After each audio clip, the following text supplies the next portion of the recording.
আল্লাহ রাব্বুল আলামিন বলেন, এটাও কোরআনে বলেন, ফাইদা জাআ আজালুহুম লা ইস্তাখিরুনা সাআতাও ওয়া লা ইস্তাকদিমুন। আল্লাহ রাব্বুল আলামিন কোরআনে বলেন, তোমাদের মৃত্যুর নির্দিষ্ট সময় থেকে 1 সেকেন্ড এদিক সেদিক কোনোভাবেই করা হবে না। যে সময়ে নির্দিষ্ট রয়েছে ওই সময় তোমাদের জন্য, ওই সময় তোমার মৃত্যুবরণ করতে হবে। সম্মানিত উপস্থিতি, আমরা আল্লাহ রাব্বুল আলামিন আমাদেরকে জান্নাতে যাওয়ার পরে তার প্রতিশ্রুতি অনুযায়ী দ্বিগুণ করে দিবেন। কয় গুণ? দ্বিগুণ করে দিবেন। সুবহানাল্লাহ। আলহামদুলিল্লাহি নাহমাদুহু ওয়া নাস্তাঈনুহু ওয়া নাস্তাগফিরুহু ওয়া নাউযু বিল্লাহি মিন শুরুরি আনফুসিনা। মান ইয়াহদিহিল্লাহু ফালা মুদিল্লা লাহু ওয়া মান ইউদ্লিলহু ফালা হাদিয়া লাহু। وأشهد أن لا إله إلا الله وحده لا شريك له وأشهد أن سيدنا ومولانا محمدا عبده ورسوله.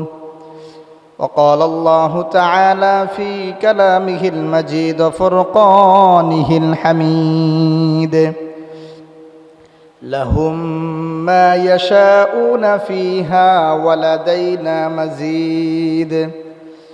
وقال تعالى: يا أيها الذين آمنوا اتقوا الله حق تقاته ولا تموتن إلا وأنتم مسلمون. وقال النبي صلى الله عليه وسلم: تقوى الله رأس كل حكمة، أو كما قال عليه الصلاة والسلام. بلغ العلا بكماله، كشف الدجى بجماله، حسنت جميعا وكصاله، صلوا عليه وآله. لا إله إلا الله، لا إله إلا الله، لا إله إلا الله، لا إله إلا الله محمد رسول الله صلى الله عليه وسلم. আল্লাহ রব্বুল আলামিনের কাছে লাখো কোটি শুকরিয়া জ্ঞাপন করি যে মহান রব্বুল আলামিন আমাদেরকে প্রতি সপ্তাহের নেই এই সপ্তাহেও মহান রব্বুল আলামিনের ফরজ সমূহের মধ্য থেকে একটি ফরজ আদায় করার জন্য আমাদেরকে মসজিদে আসার, বসার এবং সাথে সাথে মহান রব্বুল আলামিনের প্রশংসা, সরওয়ারে কায়নাত তাজদারে মদিনা মুহাম্মদ সাল্লাল্লাহু আলাইহি ওয়াসাল্লামের প্রশংসা করার জন্য সুবর্ণ সুযোগ পেয়েছি। সেই জন্য মহান রব্বুল আলামিনের কাছে শুকরিয়া জ্ঞাপন করি। আলহামদুলিল্লাহ। আল্লাহ রব্বুল আলামিন কোরআনে বলেন, লাহুম মা ইয়াশাউনা ফিহা ওয়া লাদাইনা মাজিদ। আমার প্রিয় বান্দা ও বান্দিরারে, আমি তোমাদেরকে কাল কিয়ামতের দিন আমি তোমাদের কাছে যা যা প্রতিশ্রুতি দিয়েছিলাম, প্রত্যেকটি প্রতিশ্রুতি দেওয়া হিসাবে আমি আল্লাহ রব্বুল আলামিন প্রত্যেকটি প্রতিশ্রুতির দ্বিগুণ করিয়ে দিব। বলেন সুবহানাল্লাহ। আল্লাহ রব্বুল আলামিন আমাদেরকে কাল কিয়ামতের দিন জান্নাতে যাওয়ার পরে আমাদেরকে বলবেন, তোমাদেরকে যা যা প্রতিশ্রুতি দিয়েছিলাম আমি প্রত্যেকটি প্রতিশ্রুতি আদায় করব তো করবই, এমনকি প্রত্যেকটি প্রতিশ্রুতির বিনিময়ে আমি তোমাদেরকে ডাবল করে দিব। বলেন সুবহানাল্লাহ। মুহতারাম হাজিরিন, আল্লাহ রাব্বুল আলামিন আমাদেরকে এই প্রতিশ্রুতি দিবেন। এটা কোথায়? জান্নাতে। আমরা আছি কোথায়? দুনিয়াতে। তাহলে আমরা দুনিয়াতে কেন আসলাম? আমাদেরকে আল্লাহ রাব্বুল আলামিন কেন এবার সৃষ্টি করলেন? মহান রব্বুল আলামিন কোরআনে বলেন, আফা হাসিবতুম আন্নামা খলাকনাকুম আবাসা ওয়া আন্নাকুম ইলাইনা লা তুরজাউন।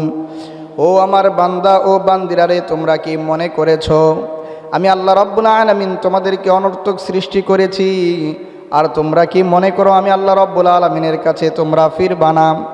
আল্লাহ রাব্বুল আলামিন অন্য আয়াতে বলেন, ওয়ামা খলাকনাস সামাআ ওয়াল আরদা ওয়ামা বাইনাহুমা বাতিলা।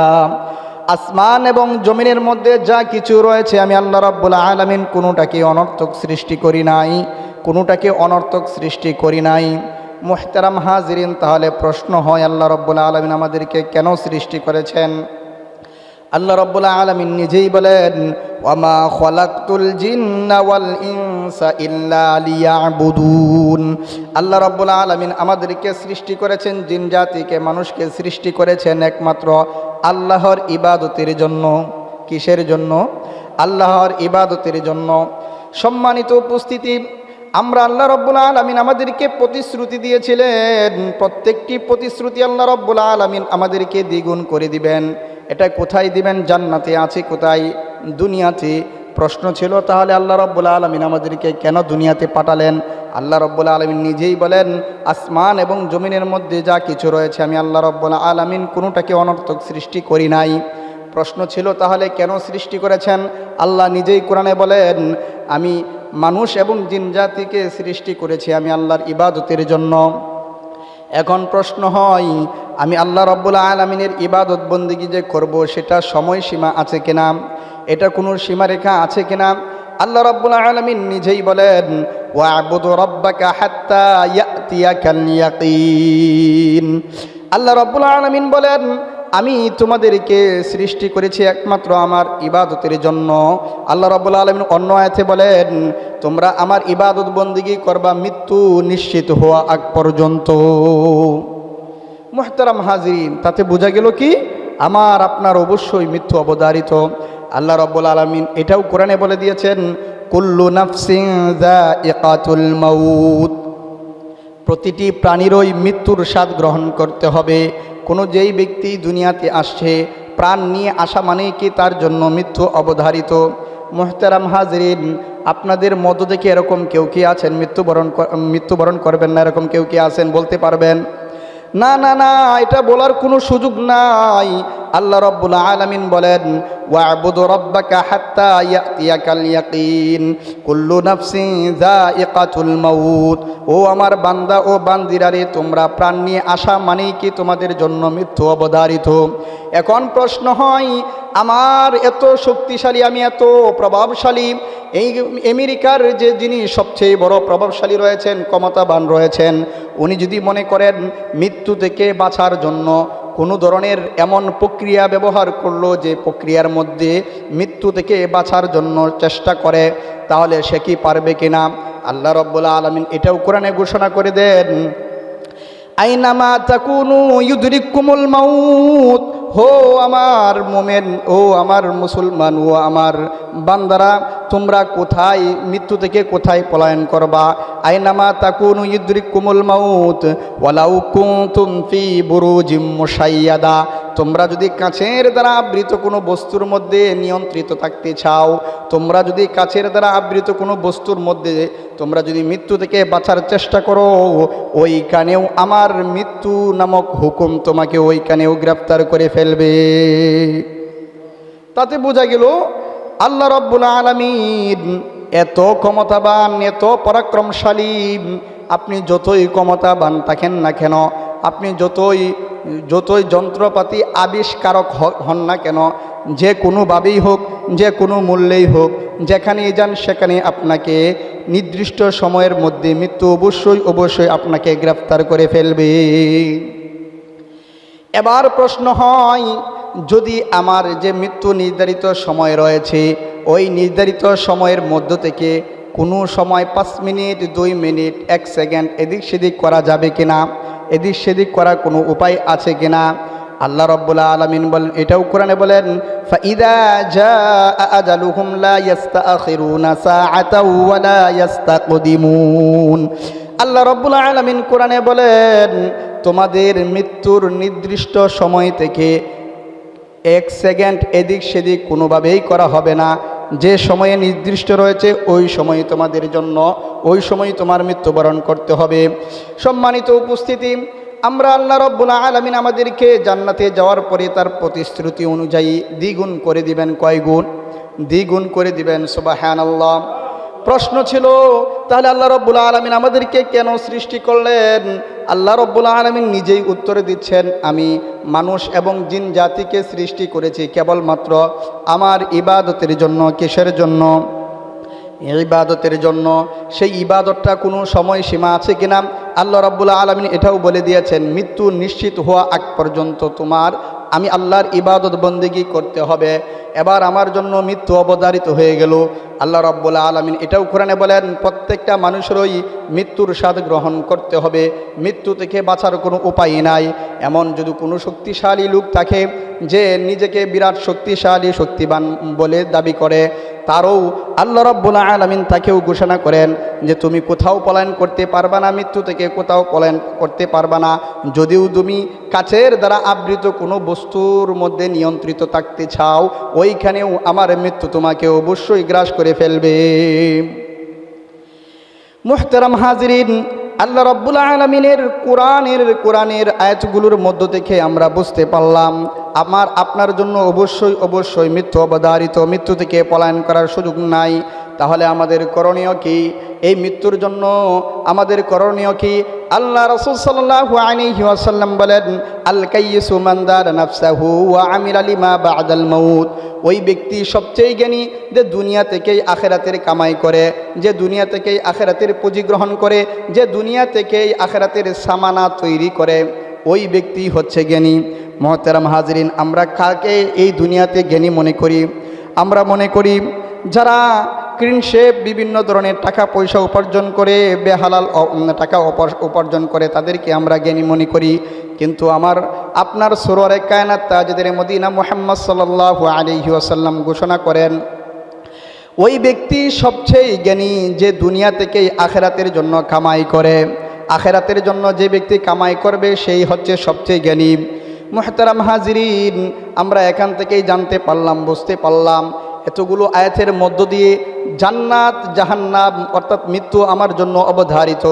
আল্লাহ রাসূল সাল্লাল্লাহু আলাইহি ওয়াসাল্লাম বলেন, জ্ঞানী তো ওই ব্যক্তি যে দুনিয়া থেকে আখিরাতের পুঁজি গ্রহণ করে।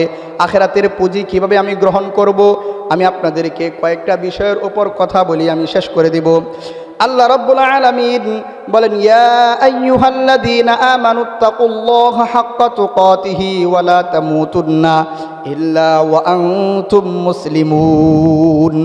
ও আমার ঈমানদারেরা, তোমরা কখনোই আমি আল্লাহকে অবশ্যই ভয় করবা। আমাকে সঠিকভাবে যথাযথভাবে ভয় না করে কেউ মৃত্যুবরণ করবা না। আল্লাহ রাব্বুল আলামিন এই কথা বলেন। আল্লাহ রাসূল সাল্লাল্লাহু আলাইহি ওয়াসাল্লাম বলেন, তাকওয়াল্লাহি রাসু কুল্লি হিকমা। সব কিছুর মূল হচ্ছে একমাত্র আল্লাহর ভয়। কিসের ভয়? আল্লাহর ভয়। আমার আপনার দেহের মধ্যে যেমন মাথাটা অত্যন্ত গুরুত্বপূর্ণ, মাথা ছাড়া একটা মানুষের চেনা যায় না, একটা লাশ চেনা যায় না, ঠিক তদ্রূপভাবে আল্লাহ রাসূল সাল্লাল্লাহু আলাইহি ওয়াসাল্লাম বলেন, প্রত্যেকটা মানুষের তার মূল হচ্ছে একমাত্র আল্লাহর ভয়। যার ভিতরে আল্লাহর ভয় থাকবে না, সে অগোচরে হোক প্রকাশ্যে হোক, প্রশাসনের সামনে হোক গোপনে হোক, অনায়াসে গুনাহ করতেই থাকবে।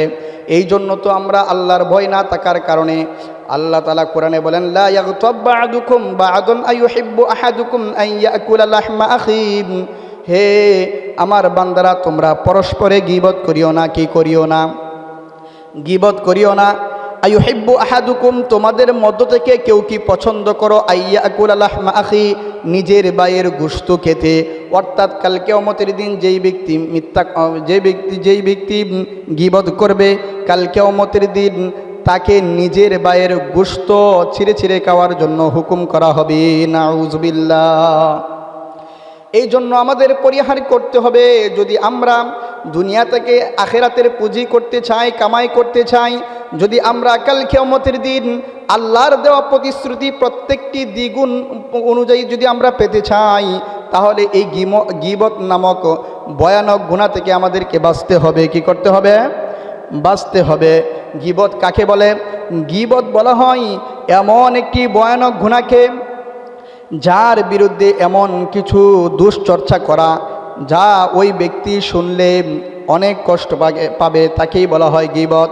আল্লাহ রাসূল সাল্লাল্লাহু আলাইহি ওয়াসাল্লাম বলেন, আল গীবাতু আশাদ্দু মিনাজ জিনা, গীবত হচ্ছে জিনার সমতুল্য।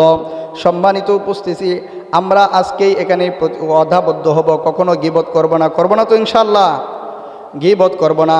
2 নাম্বার, আমরা মিথ্যা কথা বলবো না, সদা সর্বদাই সত্য কথা বলবো। সদা সর্বদাই সত্য কথা বলবো। কেন? আল্লাহ তাআলা কোরআনে বলেন, হাযা ইয়াউমু ইয়ানফা'উ সাদিকিনা সিদকুহুম, ওই তো সেই দিন যেদিন তোমরা সত্য কথা বলার কারণে তোমাদেরকে বিভিন্ন সত্য কথা বলার কারণে তোমাদেরকে সুন্দর সুন্দর নাজ নিয়ামত কাল কিয়ামতের দিন তোমরা ভোগ করবা। আল্লাহ রাসূল সাল্লাল্লাহু আলাইহি ওয়াসাল্লাম বলেন, আস-সিদকু ইয়াহদি ইলাল বির ওয়া ইন্নাল বিররা ইয়াহদি ইলাল জান্নাহ, যেই ব্যক্তি সত্য কথা বলবে আর এই সত্য মানুষকে কল্যাণের রাস্তা দেখাবে, আর যে কল্যাণের রাস্তা পেয়ে যাবে তাকে সরাসরি জান্নাতে নেওয়া হবে। বলেন সুবহানাল্লাহ। আল্লাহ রাসূল সাল্লাল্লাহু আলাইহি ওয়াসাল্লাম হাদিসের আরেক অংশে বলেন, আল কিযবু ইয়াহদি ইলাল ফুজ্জার ওয়া ইন্নাল ফুজ্জারা ইয়াহদি ইলান নার, যেই ব্যক্তি মিথ্যা কথা বলবে তাকে অকল্যাণের দিকে, ধ্বংসের দিকে রাস্তা দেখাবে, আর এই ধ্বংস তাকে জাহান্নামের দিকে ঠেলে নিবে। বলেন নাউযুবিল্লাহ। এই জন্য আমরা 2 নাম্বারে যেটা বুঝতে পারলাম, কখনো সত্য কথাকে ছেড়ে দিব না, আর কখনো আমরা মিথ্যা কথাও বলবো না। ইনশাআল্লাহ পালন করব তো ইনশাআল্লাহ। 3 নাম্বার, হিংসা অত্যন্ত খুব ভয়ানক। হিংসা কাকে বলে? যে নিজের তুলনায় অন্য কোনো ব্যক্তিকে সফলতা দেখতে গিয়ে নিজের মধ্যে জ্বলে পড়ে যাওয়া, তাকে বলা হয় হিংসা। আবারও বলছি, হিংসা বলা হয় এমন কিছু দোষ থাকা যা অন্যের সফলতা দেখে নিজের মধ্যে জ্বলা পড়া শুরু হয়ে যাওয়া, তাকেই বলা হয় হিংসা। অথচ আল্লাহ রাব্বুল আলামিন কোরআনে বলেন, ওয়া মিন শাররি হাসিদিন ইযা হাসাদ, আল্লাহ রাব্বুল আলামিন বলেন, হে নবী আপনি বলে দিন তারা যেন হিংসা নামক ভয়ানক গুনাহ থেকে আমার কাছে পানা চায়। কি চায়? পানাহা চায়। আজকে আমাদের মধ্যে, নিজের ভাইয়ের মধ্যে, নিজের বোনের মধ্যে, আত্মীয় স্বজনদের মধ্যে বেশি বেশি করে হিংসা শুরু হয়ে গেছে। ভাই বোনকে দেখতে পারে না, বোন ভাইকে দেখতে পারে না, বড় ভাই ছোট ভাইয়ের সফলতা দেখতে পারে না, আর ছোট ভাই বড় ভাইয়ের সফলতা দেখতে পারে না। ঠিক কিনা বলেন? অথচ আল্লাহ রাসূল সাল্লাল্লাহু আলাইহি ওয়াসাল্লাম বলেন, ইন্নাল হাসাদা ইয়াকুলুল হাসানাত কামা তাকুলুন নারুল হাতাব, যেই ব্যক্তি নিশ্চয়ই হিংসা মানুষকে ধ্বংস করে দেয়, হিংসা মানুষের আমলগুলোকে বিনষ্ট করে দেয়, নষ্ট করে দেয়, যেমনিভাবে শুকনো লাকড়ি আগুনে পড়ে গেলে ছাই ছাই করে দেয়, ঠিক তদ্রূপভাবে যার ভিতরে হিংসা থাকবে সে যতই আমল করুক না কেন, এই আমলগুলোকে আস্তে আস্তে করে এই হিংসা নামক ভয়ানক গুনাহ বস্তুটা এটা তার আমলগুলোকে নষ্ট করে দেয়। নাউযুবিল্লাহ। অতএব আমরা কখনো হিংসা করব না। কি করব না? হিংসা করব না। যখন এই সমস্ত সদাম আমরা গীবত থেকে বাঁচতে পারবো, সদা সর্বদাই সত্য কথা বলবো, মিথ্যা পরিহার করব, এবং হিংসা নামক ভয়ানক গুনাহ থেকে আমরা বাঁচতে পারবো, তখনই কাল কিয়ামতের দিন আমরা বিনা হিসাবে জান্নাতে যেতে পারবো ইনশাআল্লাহ। আমরা সকলে জান্নাতে যেতে চাই কিনা? আমরা সকলে জান্নাতে যাব। আমরা যে সমস্ত বিষয়গুলো বললাম এই সমস্ত গুনাহ থেকে আমরা পরিহার করব, গুনাহ থেকে বেঁচে থাকব। আল্লাহ তাআলা আমাদেরকে আমল করার তৌফিক দান করুক। প্রথমে আমাকে আমল করার তৌফিক দান করুক, তারপরে আপনারা সকলে যেন আমল করেন। আল্লাহ তাআলা যেন সেই তৌফিক দান করেন। ওয়া মা আলাইনা ইল্লাল বালাগ। আসসালামু আলাইকুম ওয়া রাহমাতুল্লাহ।